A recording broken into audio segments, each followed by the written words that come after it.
इस थ्योरी के मुताबिक ये है कि किसी एक इंसान की जो लिबर्टी है वो दूसरे की लिबर्टी में जो है इंटरफेयर कर सकता है। इसीलिए इसीलिए होब्स ने ये कहा होब्स ने ये कहा कि हर इंसान को जो है स्टेट के साथ एक कॉन्ट्रैक्ट में आना होगा, जिसमें कि वो अपने अपना जो लिबर्टी है, अपना जो फ्रीडम है, उसका कुछ हिस्सा जो है वो स्टेट को दे देगा। So according to this theory the liberty of one person will interfere in the liberty of other, and as per hopes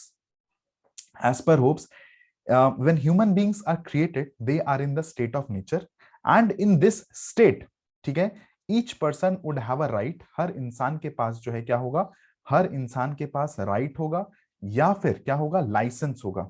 ठीक है, कि वो कुछ भी जो है वो कर सकता है। ठीक है, वो कुछ भी जो है कर सकता है, जिसकी वजह से वो क्या करेगा, ये राइट और लाइसेंस की वजह से जो है वो कुछ भी कर सकता है। करंट एग्जाम्पल के तौर पे देख लो, क्या है, पुतिन। ठीक है, रशिया और यूक्रेन वाला जो इशू है, हम लोग इसको उस नजरिए से भी जो है देख सकते हैं। ठीक है, अब पुतिन जो है वो कुछ भी कर सकता है, क्योंकि क्योंकि उसके पास राइट है, उसके पास लाइसेंस है।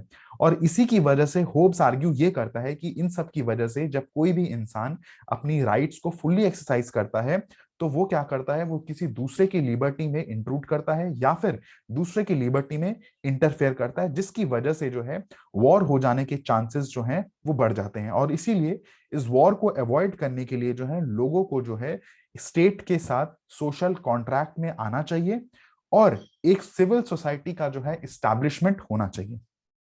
ठीक है, होब्स ने ये कहा कि जो सॉवरेन अथॉरिटी है, सॉवरेन अथॉरिटी कौन है, हमारी स्टेट है। तो हर स्टेट के नीचे जो है उसकी एक सोसाइटी होती है, और उस सोसाइटी का जो हिस्सा है वो कौन होता है, उस देश के नागरिक या फिर उस देश की पॉपुलेशन। ठीक है, जो कि अनकंडीशनली जो है, ये जो स्टेट जो है अपने सिटीजन्स को, अपने लोगों को जो है कुछ राइट्स जो है फीड करती है, सो दैट कि उनकी बाकी जो राइट्स हैं उनका प्रोटेक्शन जो है कर पाए। ठीक है, ये चीज हो गई। उसके बाद ये बात करेंगे, ये जो स्टेट जो भी राइट्स जो है फीड करती है, वो इसलिए भी करती है सो दैट कि फॉर एग्जांपल, इसको इस तरीके से समझते हैं, फॉर एग्जांपल ये आपका जो है पूरा लिबर्टी है, तो इसका जो कुछ हिस्सा है वो आप किसको दे दोगे, वो आप दे दोगे स्टेट को। ठीक है, सो दैट आपकी जो जो बाकी फ्रीडम है वो आपकी प्रोटेक्ट स्टेट कर पाए। ठीक है, और इसको प्रोटेक्ट करने के लिए स्टेट जो है कोई रेजिस्टेंस शो नहीं करता। ठीक है, क्यों नहीं शो करता, अभी क्योंकि मैंने कहा कि स्टेट की जो पावर है जिसके थ्रू ये जो एक्सरसाइज करता है वो कहां से मिलती है, वो मिलती है लोगों से। अगर आप एग्जाम्पल के तौर पे देखोगे जो प्रियम्बल का इनिशियल जो स्टार्ट होता है, we the people of India, इसका मतलब ये हुआ, we the people of India, इसका मतलब ये हुआ कि हमारी कुछ पावर जो है वो हमने किसको दे दी है, वो हमने स्टेट को दे दी है। और स्टेट जो है हमारी जो बाकी पावर्स है उसको प्रोटेक्ट करने में जो है स्टेट अपना रोल निभाता है, स्टेट अपना फंक्शन जो है वो अदा करता है। ठीक है, ओके। दूसरी चीज जो है यहाँ पे समझने वाली ये है कि एक आपने कोट सुना होगा, a man is born free, a man is born free. अब इसके तहत क्या है, a man is born free, इसमें मेरा मान लो कि मन करा कि किसी को हथौड़ा मारना है, क्या मैं मार सकता हूँ। मेरा मन करा कि मॉल के पार्किंग एरिया में मैं अपनी गाड़ी को ना खड़ी करके मैं रोड के बीचों बीच जो है अपनी कार को खड़ी कर दूं। ठीक है, मेरे को मन करा कि रात को 3 बजे जो है मैं जोर जोर से जो है गाने बजाऊं। ठीक है, मैं कर सकता हूँ। पर कहीं ना कहीं जो है मेरे पे एक रोक लगाई गई है, मेरे पे जो है कोई किसी पुलिस को कंप्लेन कर सकता है इस चीज के लिए। पार्किंग की अगर मैं बात करी तो ऑब्वियस सी बात है, स्टेट गवर्नमेंट किसी भी एग्जीक्यूटिव एक्शन के थ्रू जो है मेरी गाड़ी को टो करा सकती है। ठीक है, हथौड़ा मारना ऑब्वियस सी बात है, मेरे पे केस हो सकता है। तो अब ये चीजें जो हैं, अभी अभी कहा कि a man is born free, तो अगर इस टाइप की रेस्ट्रिक्शंस हैं तो उसकी पावर का सोर्स क्या है, और कितनी लिबर्टी जो है मैं एक्सरसाइज कर सकता हूं। तो कोई भी इंसान जब अपनी लिबर्टी को फुल एक्सरसाइज करता है तो वो किसी दूसरे की लिबर्टी में जो है क्या कर जाता है, इंटरफेयर करने लगता है। ठीक है, अब सवाल ये है कि ये जो सोशल कॉन्ट्रैक्ट थ्योरी है ये है क्या। सोशल कॉन्ट्रैक्ट थ्योरी के अंदर क्या करते हैं कि हम अपना कुछ जो फ्रीडम है वो हम लोग किसको दे देते हैं, वो हम लोग स्टेट को दे देते हैं। स्टेट को इसलिए देते हैं, स्टेट को इसलिए देते हैं क्योंकि उसके बदले जो है स्टेट हमें दो तीन चीजें देता है।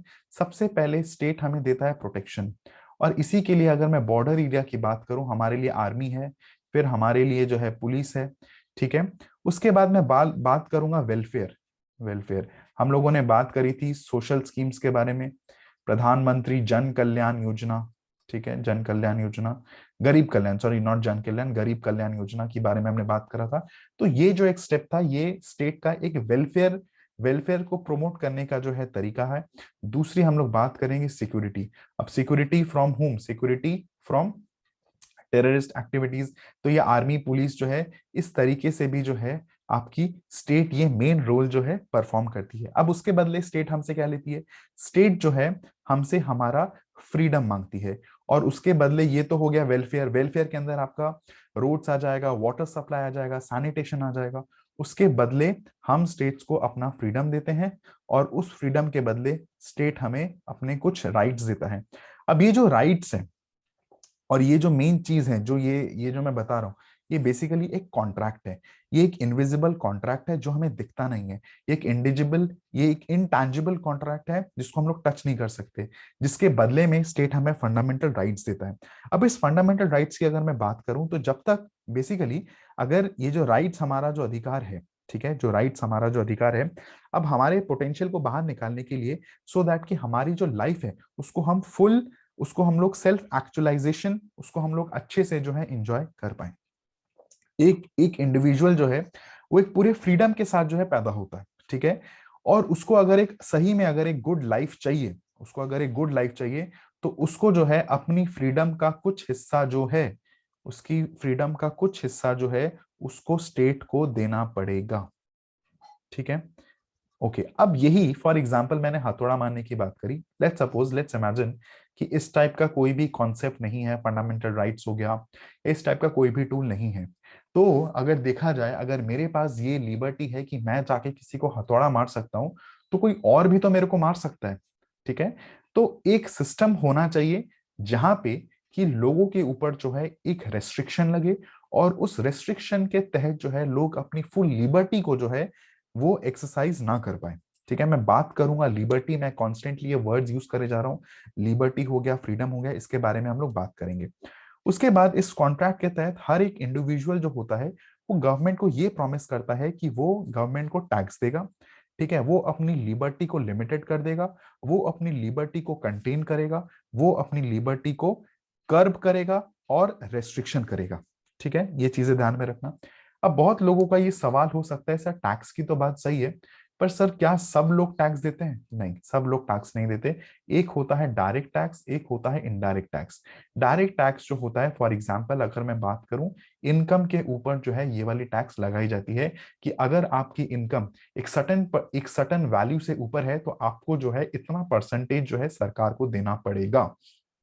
ठीक है, इनडायरेक्ट टैक्सेस की अगर मैं बात करूं, फॉर एग्जांपल आप लोगों ने कोर्स लिया है, तो कोर्स लिया है तो कुछ जीएसटी का अमाउंट है, वो आप लोग यहाँ पे पे करोगे, और ये जो इंस्टीट्यूशन है वो इन रिटर्न वो सरकार को पे करेगी। ठीक है, उसके बाद कोई भी सामान हो गया, दाल चावल आटा, जो भी आप पैकेट्स खरीदते हो, उस पे भी जो है आपके टैक्सेस लगते हैं, वो इनडायरेक्ट टैक्सेस होते हैं जो आपको देना ही पड़ता है सरकार को।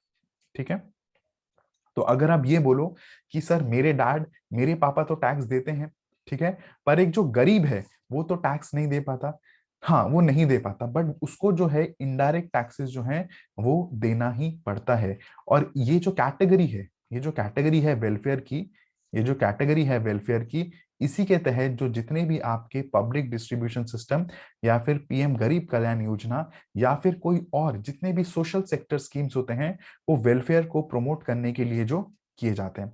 आपको पता होगा हमारी जो कंट्री है वो आपकी एक मिक्स्ड इकोनॉमी में वो करती है। मिक्स का मतलब ये है कि उसमें जो है कैपिटलिस्ट, ठीक है, उसका कैपिटलिस्ट अप्रोच भी है जिसमें वो प्राइवेट सेक्टर को आगे प्रमोट करता है। ठीक है, और दूसरा अगर मैं बात करूं दूसरा कैपिटलिस्ट हो गया, मिक्स्ड इकोनॉमी हो गया, और दूसरी अगर मैं बात करूं, इसमें आपका सोशलिस्ट फीचर भी जो है आपको देखने को मिलेगा, जिसमें जो है सरकार वेलफेयर प्रमोशन का भी जो है काम करती है। ठीक है। और इस कैपिटलिस्ट के चलते इस बार के अगर बजट में आप लोग देखोगे तो सरकार का पूरा फोकस है वो है कैपिटल एक्सपेंडिचर में।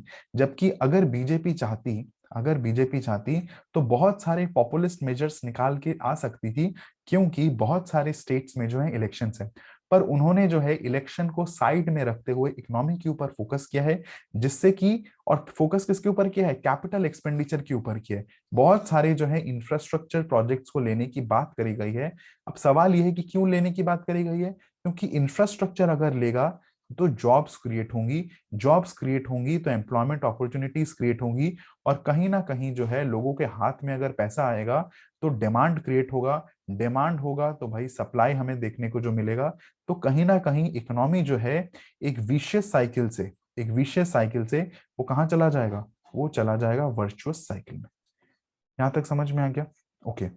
जैसा कि मैं बात कर रहा था, अब ये है कि राइट्स, अब ध्यान से सुनना, कि विदाउट राइट्स जो है एक आदमी जो है वो ग्रो नहीं कर सकता। ठीक है। विदाउट राइट्स एक आदमी जो है वो ग्रो नहीं कर सकता, और अगर उसके ऊपर रेस्ट्रिक्शंस हो तो वो कहां से ही जो है ग्रो करेगा। अब हमारे कॉन्स्टिट्यूशन में कुछ ऐसे भी प्रोविजंस है, अगर इमरजेंसी प्रोविजंस की बात करूं, जिसमें कि जो फंडामेंटल राइट्स हैं इनको कर्टेल कर दिया जाता है। ठीक है। कुछ फंडामेंटल राइट्स जो हैं वो हमारे चले जाते हैं, मीडिया जो है वो बोल नहीं सकती। ठीक है। मीडिया लिख नहीं सकती, आप एक्सप्रेस नहीं कर सकते। ठीक है। तो उस केस में जो है हम लोग ग्रो नहीं कर पाते। जैसे चाइना का, तो चाइना में जो है अथॉरिटेरियन रिजीम है। ठीक है। अथॉरिटेरियन रिजीम है, जिसके तहत उनके लोगों को जो है ये चीजें देखनी पड़ती है, वो लिख नहीं सकते।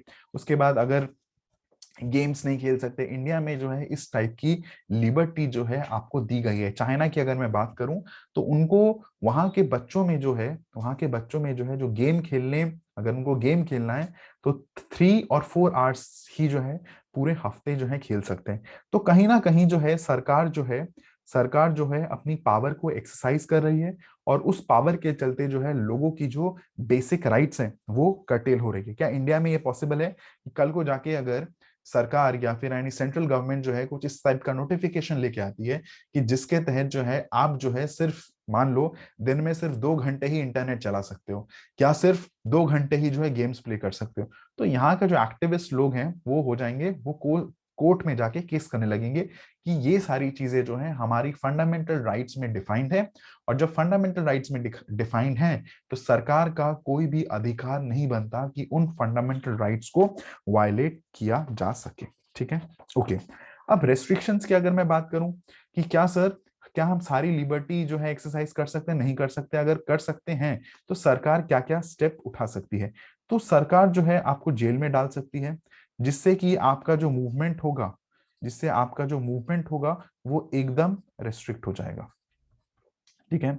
ब्रिटिश के टाइम में इस टाइप का कोई भी प्रोविजन जो है हमें देखने को नहीं मिलता, क्योंकि उस टाइम लोगों के पास जो है फंडामेंटल राइट्स नहीं थे। अब विदाउट विदाउट स्टेट, अब ये भी ध्यान से सुनिए कि बिना स्टेट के जो है आपके पास फंडामेंटल राइट जो है वो नहीं होगा।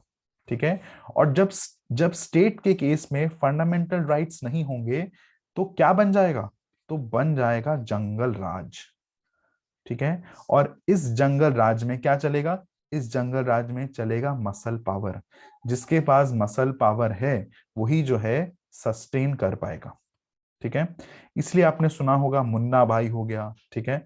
मुन्ना भैया, उसके बाद अभी आई थी कालीन भैया। ठीक है। तो यहाँ पे जो है किसकी बात करेंगे? मसल पावर की बात करेंगे। और तीसरी इसमें जो है might is right. Might is right ये तब होगा जब स्टेट जैसी एंटिटी जो है वो आपकी एग्जिस्ट नहीं करेगी। अगर स्टेट जैसी एंटिटी अगर एग्जिस्ट करेगी तो ऑब्वियस सी बात है लोगों के पास फंडामेंटल राइट्स होगा। लोग अपने फंडामेंटल राइट्स को जो है लोग अपने फंडामेंटल राइट्स को एक्सरसाइज करेंगे।